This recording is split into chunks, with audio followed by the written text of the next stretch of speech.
Estimados alumnos, en este encuentro vamos a ver una introducción a la toxicología forense.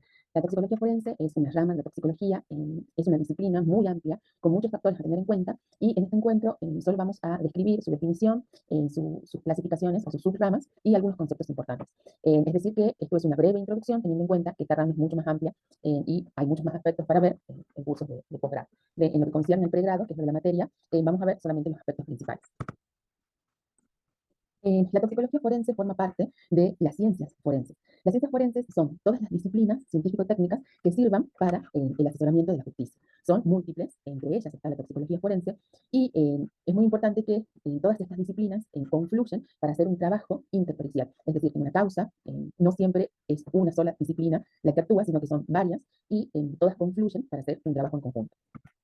La toxicología forense deriva de la medicina forense.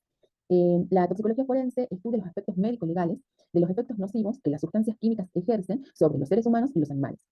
Trata de establecer la probabilidad de que un hecho toxicológico haya ocurrido y determina si un acto es delictivo o accidental.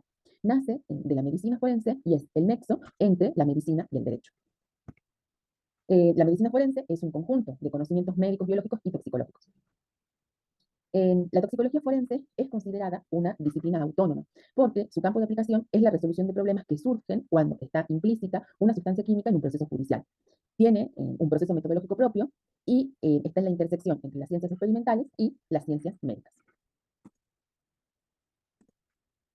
Es importante tener en cuenta que en la toxicología forense no solo se estudian muestras que derivan de cadáveres óbitos, sino también de seres vivos. Es por eso que se estudian muertes violentas, muertes sin asistencia médica, en el caso de los cadáveres, y en los seres vivos también se estudia la determinación, investigación de sustancias que alteren el estado cognitivo del individuo en que comete el hecho delictivo. Entonces, es importante tener en cuenta este concepto, que la toxicología forense no solo se encarga de los procesos cadavéricos o el estudio de las muestras derivadas de los procesos cadavéricos, sino también de seres vivos. Hacia fines del siglo XX, el papel principal del toxicólogo forense era establecer la etiología tóxica de un crimen. Solo se encargaba anteriormente de la toxicología post-mortem. Actualmente eso cambió y la toxicología forense no solo es la toxicología post-mortem, sino que tiene otras divisiones. Hay otras áreas en las que se encarga la toxicología forense. Además de la toxicología post-mortem, está la determinación y valoración de drogas de abuso en medios biológicos, la toxicología conductual y la toxicología laboral y ambiental. Vamos a definir cada una de ellas. La toxicología post-mortem es la que determina la causa de muerte o establece el grado de relación entre la sustancia química y la muerte. O sea, en conclusión, la toxicología post-mortem determina si esa sustancia química fue la responsable de la muerte o si no fue la responsable de la muerte, si estuvo relacionada y fue un agravante o un atenuante. Es por eso que hay un protocolo a seguir en la toxicología post-mortem y es tener en cuenta si esa sustancia química está asociada a la muerte o no está asociada a la muerte. Si está asociada a la muerte, si está relacionada o no. Si está relacionada, si indujo la muerte o si no. Y si la indujo a la muerte en un efecto primario o en un efecto secundario. Es decir, esa sustancia puede haber sido la causa de muerte, por ejemplo, el monóxido de carbono, o sea, si un individuo se intoxica con monóxido de carbono y esa sustancia le produce la muerte, es un efecto primario. Pero, por ejemplo, si un individuo, debido al estado alcoholizado, pierde su estado conductual, la noción proprioceptiva, es decir, pierde la noción de lugar y tiempo, y por estar bajo los efectos del alcohol, se somete a un incendio. Es decir, tira algo, se produce un incendio y ese incendio le produce la muerte. Entonces, en ese caso, el alcohol se encuentra como efecto secundario. Bien, efecto primario es cuando causa la muerte y efecto secundario es cuando está en el individuo y está relacionado con la muerte, pero es un factor indirecto, no directo. Siempre hay un protocolo para el análisis toxicológico forense que es un proceso metodológico. La toxicología forense no solo proyecta sobre el individuo muerto, el individuo vivo, sobre la actividad laboral, el medio ambiente, estudia al tóxico como agente lesivo y la consecuencia que ese tóxico hace sobre la salud psíquica y física de la persona.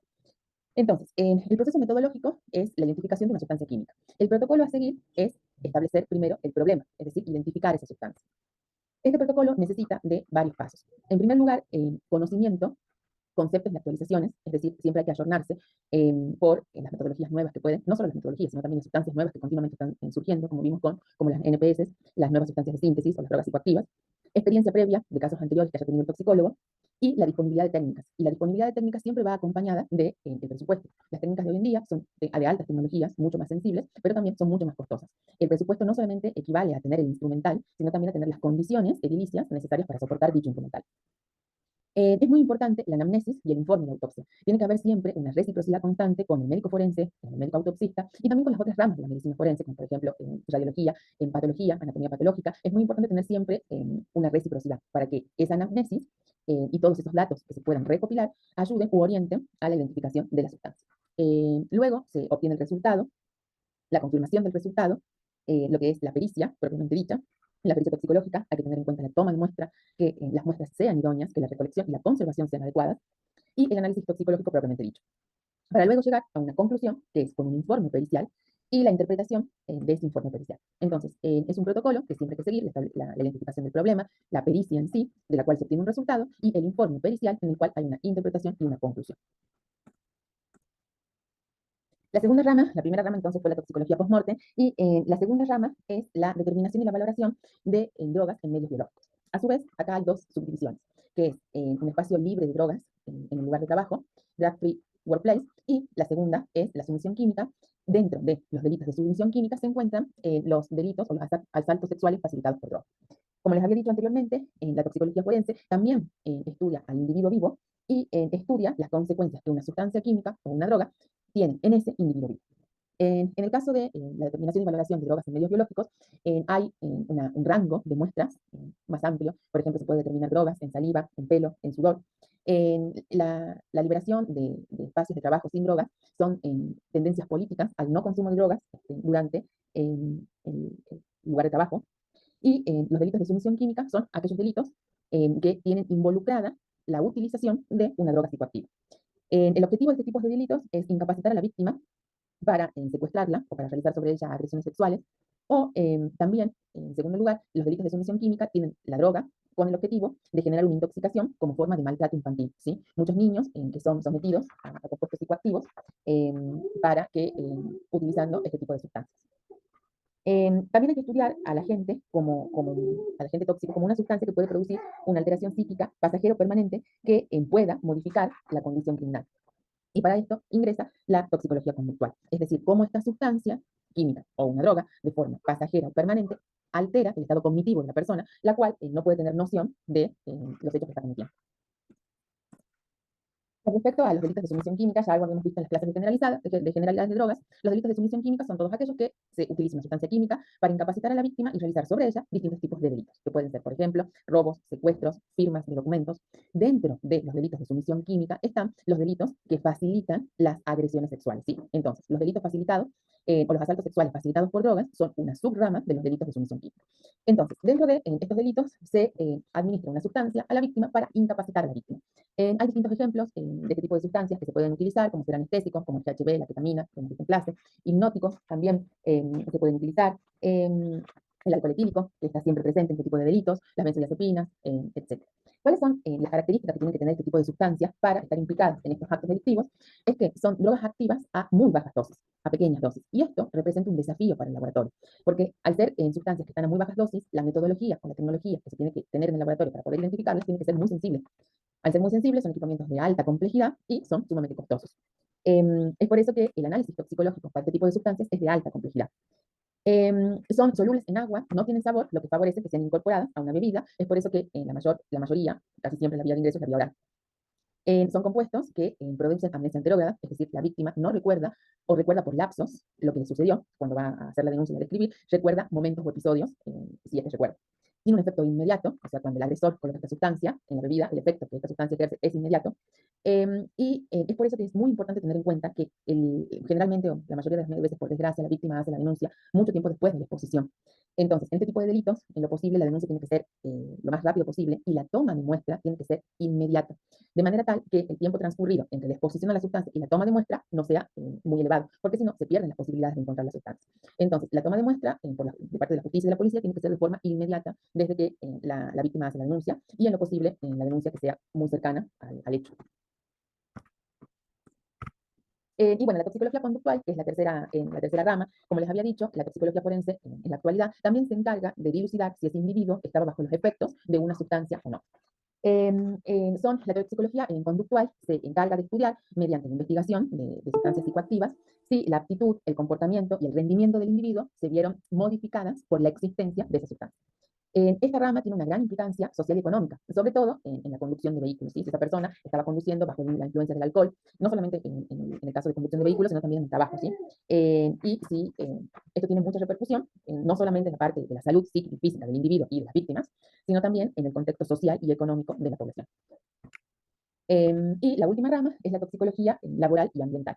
La toxicología laboral es la que se encarga de prevenir, diagnosticar y realizar el tratamiento de todas las intoxicaciones que derivan del medio laboral. Es muy importante esto, que la toxicología laboral no solamente es el diagnóstico, sino también es la prevención, ¿sí? En todas las normas de higiene y seguridad que tiene que tener el trabajador para evitar que la exposición a una sustancia química en el ambiente de trabajo llegue o termine en una intoxicación y una enfermedad laboral. Es muy importante que estudia el daño de la salud tanto del consumidor como también la posibilidad de generar accidentes laborales. Y con respecto a la toxicología ambiental, es la que estudia y también trata, no solamente es el estudio y el diagnóstico, sino también es la prevención de los agentes tóxicos en cada uno de los elementos que constituyen el medio ambiente. Esto ustedes ya lo vieron en las primeras clases, también tuvieron una clase de contaminación ambiental, y la ecotoxicología es la que estudia el ecosistema como un todo, es decir, no las partes individuales, sino la globalidad. Bueno, con respecto a los niveles de actividad del toxicólogo forense, tiene dos niveles de actividad. Uno, basado en los hechos objetivos, es decir, ¿qué es lo objetivo dentro del trabajo del toxicólogo forense? El aislamiento y la identificación de la sustancia tóxica, la cuantificación y de esa manera valorar las sustancias implicadas, siempre y cuando la metodología que tenga el laboratorio ayude, y realizar el informe pericial. Entonces, en ese informe pericial se determinan muchos ítems, entre ellos la metodología utilizada, ¿sí? La metodología, la sensibilidad, la especificidad de esa metodología. Otro nivel de actividad del toxicólogo forense está basado en opiniones, es decir, en la interpretación de los resultados y en una conclusión. Es decir, que esa interpretación de los resultados se basa, por ejemplo, o de acuerdo al tipo de muestra en donde se realizó la metodología y el resultado esperable según el tipo de muestra, ¿sí?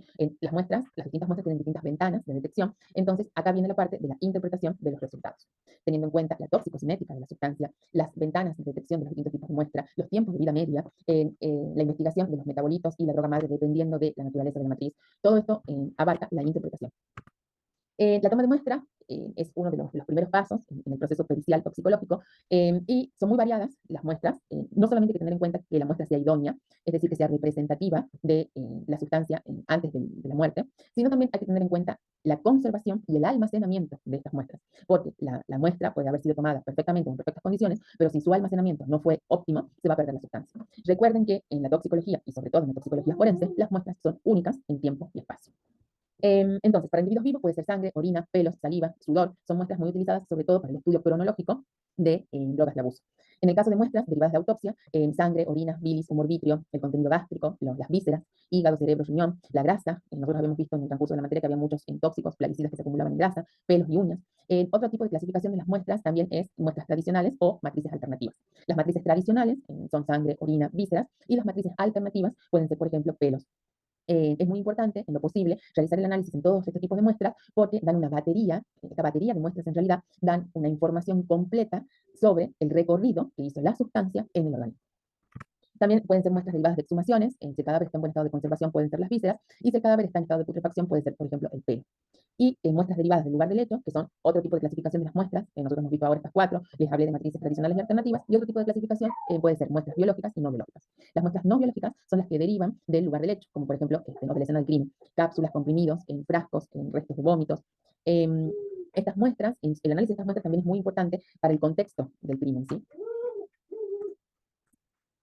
Hay un concepto que en la toxicología forense, que en realidad no son la toxicología forense, en la ciencia forense, ya sea la química legal, la genética forense, la toxicología, es la cadena de custodia. La cadena de custodia es un procedimiento que asegura que la muestra no es alterada, sustituida o manipulada desde el momento en el que se la recoge hasta que finaliza el análisis, ¿sí? La cadena de custodia es un papel es el documento de identidad de la muestra. Es decir, es un papel en donde se describen la fecha y la hora de toma de muestra, quién realizó la toma de muestra, en dónde es guardada la muestra, por quién está transportada. En la cadena de custodia se informa o se comunica de manera escrita en todos los pasos que se realizan sobre la muestra y quiénes son las personas que intervienen en cada uno de esos pasos. Entonces, de esa manera se garantiza la trazabilidad del proceso y se garantiza de que esa muestra no ha sido adulterada. Se garantiza la integridad de la muestra en donde se pone la identidad del donante, es decir, de dónde proviene la muestra, si es un individuo vivo, si proviene del lugar del hecho. Es muy importante que cuando se realiza la toma de muestras de orina, el perito pueda vigilar al donante mientras se toma esa muestra, para de esa manera también evitar cualquier tipo de adulteración, es decir, el agregado de agua o el agregado de alguna sustancia en la muestra. Y bueno, es muy importante evaluar los parámetros de la muestra para ver que esta misma no haya sido adulterada. El acondicionamiento de las muestras también es muy importante. Yo recién dije que no solamente era importante la toma, sino también el transporte y el almacenamiento, para evitar la pérdida de las sustancias químicas. Se hace en un transporte con un recipiente primario, secundario y terciario. También es muy importante contemplar la temperatura del envío. Recuerden que los tóxicos volátiles, como por ejemplo el etanol o el glucoso etílico, al ser volátil, tiene que estar refrigerado para evitar la pérdida del tóxico, no solamente en el caso del etanol, sino también en el caso de los solventes o de los gases, como por ejemplo el monóxido de carbono o el cianuro.